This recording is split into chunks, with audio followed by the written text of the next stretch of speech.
નમસ્કાર, આપ જોઈ રહ્યા છો બીટીવી ન્યૂઝ ગુજરાતી. હું છું અંકુર આબલ. સમાચારની શરૂઆત કરીએ. આજે પણ રાજ્યના તમામ જિલ્લાઓમાં વરસાદની આગાહી કરવામાં આવી છે. રાજ્યના 8 જિલ્લામાં ભારે વરસાદ પડશે.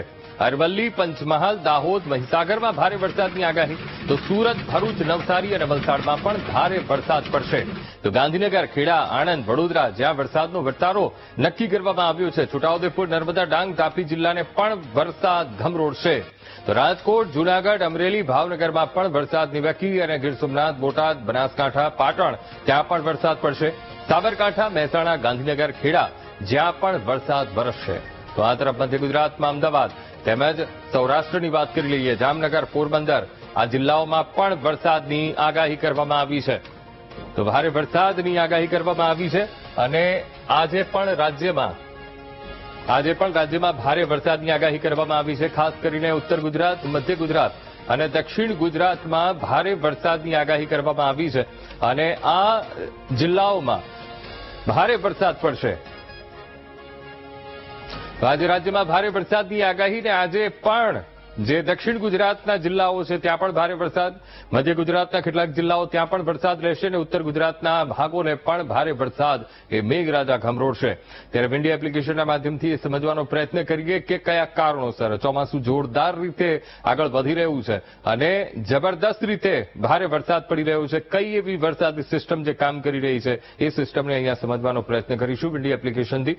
તો આ છે ગુજરાત અને અત્યારે જે સિસ્ટમ છે તેના કારણે હવામાન વિભાગે આગાહી કરી છે. આ જે સિસ્ટમ છે એ ખાસ તો મધ્યપ્રદેશ ઉપર એ સિસ્ટમ આપણને બનતી જોવા મળી રહી છે અને આ સિસ્ટમને કારણે ભારે વરસાદ રહેશે. હવે આ સિસ્ટમની અસર તળે એ દાહોદ પણ આવી જાય છે, આ તરફ નર્મદા જિલ્લો પણ આવી જાય છે અને આ તરફ મધ્ય ગુજરાતનું વડોદરા પણ આવી જાય છે. આ તરફ દક્ષિણની વાત કરી લઈએ, ભરૂચ છે, સુરત છે, વલસાડ છે, ત્યાં સુધી તેની ખાસ તો અસર રહેશે અને મધ્ય ગુજરાતમાં પણ થોડી અસર રહેશે. પણ સાથોસાથ ઉત્તર ગુજરાતમાં પાલનપુરમાં પણ તેની અસર જોવા મળશે. આ તરફ અરવલ્લી જિલ્લામાં પણ તેની અસર જોવા મળશે. તો આ જે ટ્રફ બન્યું છે, આ ટ્રફ જે એક તરફ મધ્યપ્રદેશના મોટા ભાગના વિસ્તારને આવરી રહ્યું છે, સાથે સાથે રાજસ્થાનને આવરી રહ્યું છે અને ગુજરાતના જે સરહદી જિલ્લાઓ છે, આ ગુજરાતના સરહદી જિલ્લાઓને પણ આ ટ્રફ આવરી રહ્યું છે અને જેના કારણે આ સિસ્ટમ મજબૂત બની છે અને આ મજબૂત સિસ્ટમને કારણે ભારે વરસાદની આગાહી કરવામાં આવી છે કે આજે મધ્ય ગુજરાતના જે ભાગો છે, દાહોદ છે, ગોધરા પર તેની અસર વર્તાશે. સાથે સાથે મહીસાગર જિલ્લો છે, મહીસાગરમાં પણ તેની અસર વર્તાશે. આ તરફ ખેડબ્રહ્મા, અરવલ્લી જિલ્લામાં પણ તેની અસર વર્તાશે. એટલે આમ જોવા જાવ તો મધ્ય ગુજરાતથી લઈને આ તરફ ઉત્તર ગુજરાત અને આ તરફ દક્ષિણ ગુજરાતમાં ભારે વરસાદની આગાહી કરવામાં આવી છે. તો અત્યારની સિચ્યુએશન છે. થોડું આપણે આગળ વધીએ.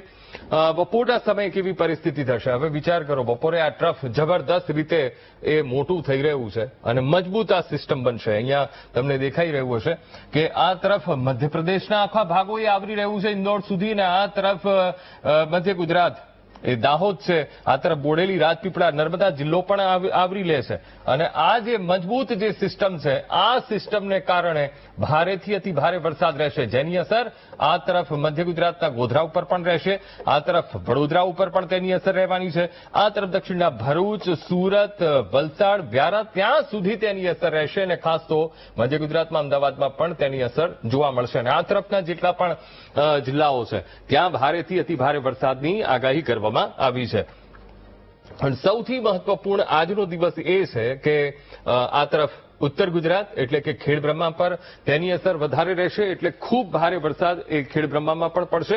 સાથે સાથે મધ્ય ગુજરાત લુણાવાડા છે, ગોધરા છે, બોડેલી છે, રાજપીપળા છે, નર્મદા જિલ્લો, ભરૂચ છે, સુરત છે અને આ તરફ વલસાડ કે જ્યાં ભારેથી અતિ ભારે વરસાદ રહેશે. થોડાક આપણે આગળ વધીએ કેવી સિસ્ટમ છે.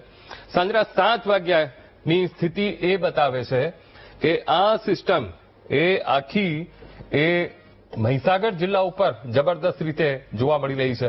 દાહોદ છે, આ તરફ ગોધરા છે, આ તરફ બોડેલી છે, આ તરફ રાજપીપળા છે, આ તરફ વડોદરાનો જે ભાગ છે, આ તરફ હિંમતનગર અરવલ્લી જિલ્લો, સાબરકાંઠા અરવલ્લી જિલ્લો છે અને અમદાવાદ સુધી પણ તેની અસર આપણને જોવા મળશે. એટલે કે આ જે ક્ષેત્રો છે ત્યાં પણ ભારેથી અતિભારે વરસાદ રહેશે. પણ સૌથી મહત્વપૂર્ણ વાત એ છે કે આ જે આખું ટ્રફ છે એ જે લુણાવાડા ઉપરથી જે પસાર થશે ત્યારે લુણાવાડામાં ભારેથી અતિભારે વરસાદ એ રહેશે. આ તરફ ગોધરામાં પણ તેની અસર વર્તાશે, પંચમહાલ જિલ્લામાં તેની અસર રહેશે, બોડેલીમાં તેની અસર રહેશે, વડોદરા અને આ તરફ દક્ષિણના જિલ્લાઓમાં પણ તેની ખાસ અસર જોવા મળશે. એટલે ખૂબ આ મજબૂત આ સિસ્ટમ જે બની રહી છે તેના કારણે આવનારા જે 24 કલાક છે એ ખૂબ મહત્વપૂર્ણ રહેવાના છે, ભારે રહેવાના છે. એટલે એટલા માટે જ હવામાન વિભાગે આ જેટલા પણ ક્ષેત્રો છે ત્યાં રેડ એલર્ટ આપ્યા છે. જેમ કે મધ્ય ગુજરાતના ભાગો છે, સાથે સાથે દક્ષિણના જે જિલ્લાઓ છે ત્યાં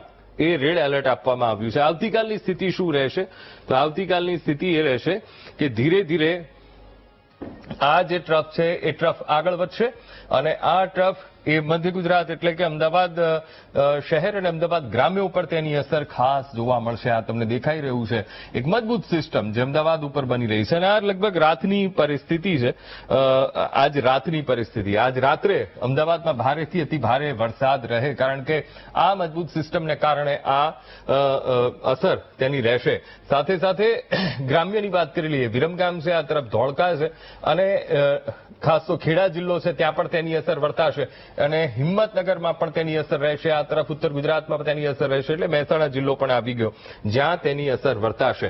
એટલે કે મધ્ય ગુજરાત અને ખાસ તો અમદાવાદ ઉપર તેની અસર રહેશે. એટલે કે રાત્રે જબરદસ્ત વરસાદ રહેશે. ધીરે ધીરે સિસ્ટમ આગળ વધી રહી છે અને આવતીકાલની પરિસ્થિતિ એ બતાવે છે કે આવતીકાલમાં એ જે સિસ્ટમ છે એ સિસ્ટમને કારણે જે સૌરાષ્ટ્રના ભાગો છે, આ તરફ મોરબી જિલ્લો છે, જામનગર જિલ્લો છે, દેવભૂમિ દ્વારકા છે, ત્યાં તેની અસર ખાસ જોવા મળશે. એટલે કે આ 24 કલાક ખૂબ એ મહત્વપૂર્ણ રહેવાના છે. ત્યારબાદ સ્થિતિ થોડીક સામાન્ય બનતી જોવા મળશે. પણ એક સિસ્ટમ એ રાજસ્થાન ઉપર પણ બની રહી છે. કહેવાય છે કે આ સિસ્ટમ પણ આ તરફ આવી શકે છે કે એ સિસ્ટમને કારણે પણ ભારે વરસાદ થઈ શકે છે. હવે જે રેડ એલર્ટ આપવામાં આવ્યા છે તો એ રેડ એલર્ટ ક્યાં ક્યાં આપવામાં આવ્યા છે એ પણ આપણે બતાવી દઉં. તો એક તરફ આ દાહોદ છે, દાહોદમાં પણ રેડ એલર્ટ આપવામાં આવ્યું છે. દાહોદમાં રેડ એલર્ટ છે. આ તરફ મહીસાગર જિલ્લામાં રેડ એલર્ટ છે. આ બાજુ વડોદરામાં રેડ એલર્ટ આપવામાં આવ્યું છે. ભરૂચ છે, રેડ એલર્ટ આપવામાં આવ્યું છે. સાથે સુરત છે, વલસાડ છે, નવસારી છે, આ બધે રેડ એલર્ટ આપવામાં આવ્યા છે. અને સાથે સાથે ભાવનગર છે, આ ભાવનગર જિલ્લો છે ત્યાં ઓરેન્જ એલર્ટ આપવામાં આવ્યું છે. અમરેલી જિલ્લો છે ત્યાં ઓરેન્જ એલર્ટ આપવામાં આવ્યું છે. અને ખાસ તો ઉત્તર ગુજરાતના જે જિલ્લાઓ છે, ખેડબ્રહ્મા છે, ત્યાં ઓરેન્જ એલર્ટ આપવામાં આવ્યું છે.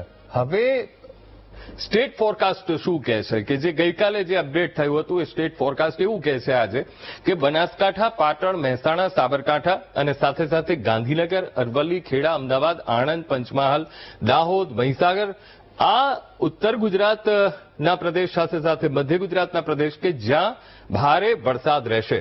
સાથે વડોદરા, છોટાઉદેપુર, નર્મદા, ભરૂચ, સુરત, ડાંગ, નવસારી, વલસાડ, આ તમામ સ્થળોએ વરસાદ રહેશે. મોટા ભાગના સ્થળોએ વરસાદ રહેશે. સૌરાષ્ટ્ર કચ્છના તમામ જિલ્લાઓમાં વરસાદની શક્યતા હવામાન વિભાગે વ્યક્ત કરી છે. એટલે કે આવનારા 24 કલાક એ ખૂબ મહત્વપૂર્ણ રહેવાના છે.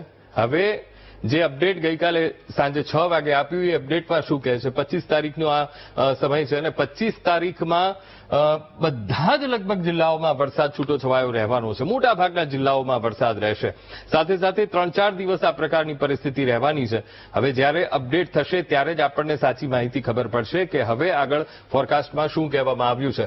પણ ભારે વરસાદ રહેવાનો છે કારણ કે એક મજબૂત સિસ્ટમ જે બની છે, આ મજબૂત સિસ્ટમને કારણે અમદાવાદ છે, સાથે સાથે દક્ષિણ ગુજરાતના ભાગો છે, જિલ્લાઓ છે, ત્યાં એ વરસાદ રહેશે. સાથે સાથે મધ્ય ગુજરાતના ભાગોમાં પણ રહેવાનું છે અને ઉત્તર ગુજરાતના પણ જિલ્લાઓને તે અસર કરશે. એટલે ખૂબ મહત્વપૂર્ણ રહેવાના છે આ 24 કલાક, કારણ કે જે ટ્રફ બન્યું છે એ ટ્રફને કારણે ભારે વરસાદ પડવાની શક્યતા એ હવામાન વિભાગે એ વ્યક્ત કરી છે.